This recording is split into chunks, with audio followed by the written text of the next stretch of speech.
Hello everyone, I am back with another video of jQuery beginner tutorial. तो इस video में हम animate method के बारे में पढ़ेंगे। तो एनिमेट मेथड में बेसिकली जो हमारा सिंटैक्स है वो ये है कि सब फर्स्ट ऑफ ऑल हमारे पास सेलेक्टर होगा कि जिस भी हमने एलिमेंट को एनिमेट करवाना है। उसके बाद एनिमेट मेथड आएगा। उसके बाद जो है हमारा 3 पैरामीटर हमारे पास आते हैं। फर्स्ट पैरामीटर को आपने कर्ली ब्रेसेस में लिखना होता है। सेकेंडली हमारे पास आ जाता है स्पीड वाला मेथड, जिसमें आपने अपना लेस स्लो या फास्ट या मिली सेकेंड में अपना स्पीड का टाइम देना होता है। और कॉल बैक फंक्शन आ जाएगा फिर कि उसके बाद अगर हमने कोई एनिमेशन के बाद की फंक्शनैलिटी परफॉर्म करवानी है तो यहाँ पे हमारा कॉल बैक फंक्शन आ जाएगा। तो जो पहले वाला हमारे पास पैरामीटर है उसमें बेसिकली आप CSS लिख सकते हैं कि जो भी आपने पैडिंग देनी है या फ़ॉन्ट देना है, फ़ॉन्ट साइज़ देना है। तो एक चीज़ याद रखिएगा, इसके अंदर हमारे पास जो दो प्रॉपर्टीज़ हैं CSS की, जो कि है कलर और एक बैकग्राउंड कलर। इसको छोड़ के आप बाकी सारी CSS की प्रॉपर्टीज़ लिख सकते हैं, लेकिन इनको आपने हमेशा ये याद रखना है कि इसको आपने कैमल केस में लिखना है। तो उसकी भी एग्जांपल मैं आपको प्रैक्टिकली करके दिखाता हूँ। तो अपने ब्राउज़र पे आ जाते हैं। हमारे पास ये एक बॉक्स है जिसमें हमारे चैनल का नाम लिखा हुआ है कोडिंग क्लिप्स। तो अभी तक अगर आपने हमारे चैनल को लाइक और सब्सक्राइब नहीं किया हुआ तो काइंडली सब्सक्राइब कर लें, और नोटिफिकेशन के लिए भी नोटिफिकेशन को ऑन कर लें और ऑल पे क्लिक कर लें ताकि आपको हर वीडियो का नोटिफिकेशन मिल सके। तो सबसे पहले हमारे पास जो ये बॉक्स है इसको हम जो है टारगेट करते हैं। तो डॉक्यूमेंट रेडी फंक्शन तो हमारे पास मौजूद है। तो हम अब ये करते हैं कि बटन जो हमारे पास है उसको हम जो है उसकी ID कॉपी कर लेते हैं ताकि कोई स्पेलिंग मिस्टेक ना हो सके। तो सेकेंडली हमारे पास जो एनिमेट मेथड है, एनिमेट मेथड को हम लिख लेंगे और कर्ली ब्रेसेस लगा लेंगे। ठीक है, तो इसमें हमने फॉर एग्जांपल सबसे पहले हम जो है एक प्रॉपर्टी लिखते हैं लेफ़्ट हम कहते हैं जी 150 पिक्सल जो है आप मूव करो। तो जब हम देखते हैं कि एनिमेशन वर्क कर रही है कि नहीं कर रही, हम क्लिक करते हैं तो अभी ये वर्क नहीं कर रही।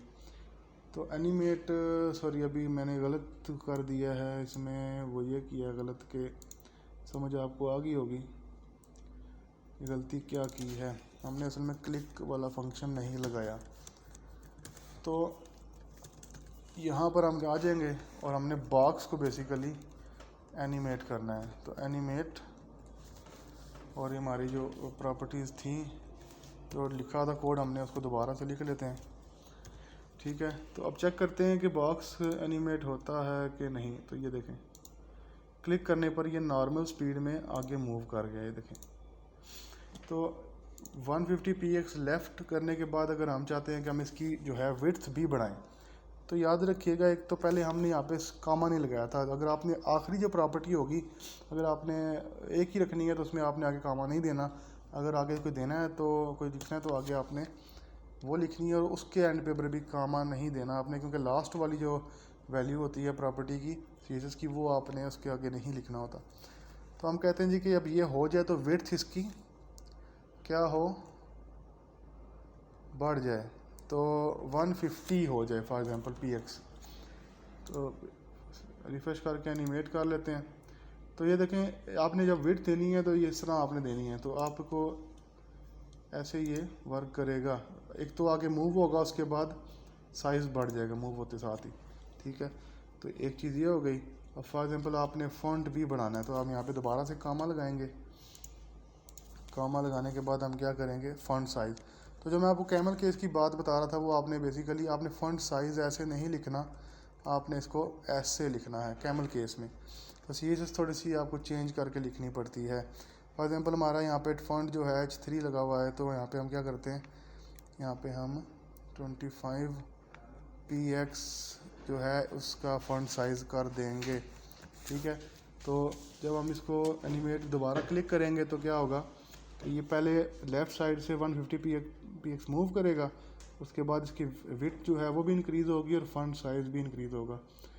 तो ये देखें, ये भी साइज़ भी बड़ा हो गया इसका, और ये लेफ़्ट साइड से भी 150 पिक्सल मूव हो गया और फ़ॉन्ट साइज़ भी इंक्रीज़ हो गया, विड्थ भी इसकी बढ़ गई है। तो ऐसे आपने जो है अपनी एनिमेशन को लिखना है तो इसके बाद जो हमारी नेक्स्ट जो स्पीड की बात थी, उसमें हम इसको 2 सेकंड के लिए अगर हम चलाएं तो ये देखें 2 सेकंड्स में ये अपनी एनिमेशन परफॉर्म करेगा।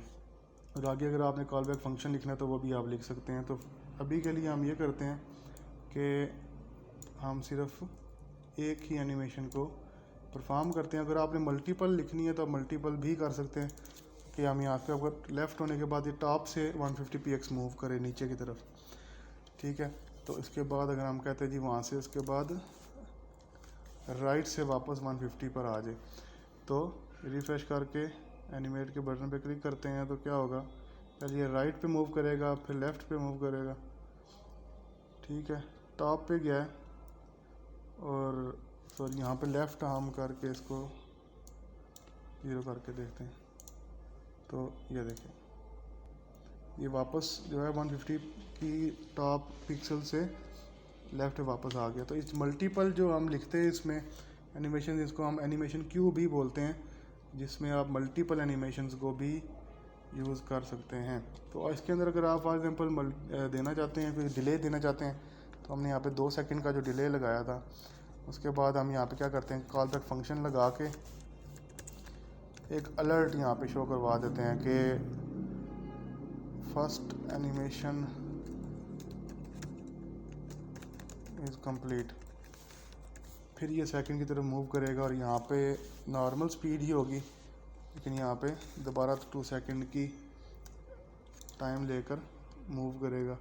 तो एनिमेशन पहले हमारी ऐसे वर्क करेगी। जब पहली एनिमेशन कंप्लीट हो जाएगी तो अलर्ट आ जाएगा, फिर ओके करेंगे तो नीचे नॉर्मल स्पीड पे जाने के बाद दोबारा 2 सेकंड लेकर ये लेफ़्ट पर मूव कर जाएगा। तो ये हमारा जो है बेसिकली एनिमेट मेथड था, जिसके अंदर हम मल्टीपल एनिमेशन भी यूज़ कर सकते हैं और उसको चेंज भी कर सकते हैं चीज़ों को। तो इस वीडियो में यही तक रखते हैं और नेक्स्ट वीडियो में मिलते हैं और आगे मज़ीद इस कोर्स को लेकर चलते हैं।